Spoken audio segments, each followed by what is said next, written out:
This is the Grand Lake Lodge fire pumper number 1.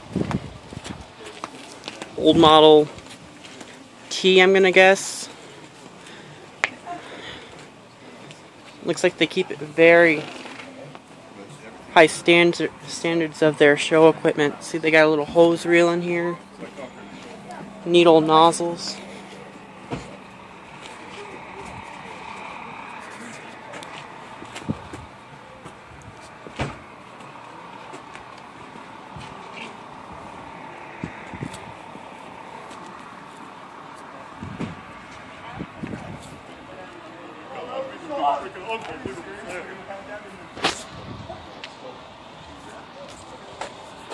There's the logo right here. Yeah, so the Grand Lake Lodge is in Rocky Mountain National Park. All the old controls. Here's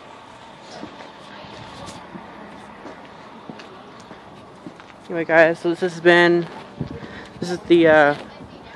old Ford Model T, I'm gonna guess. Grand Lake Lodge fire pumper number 1.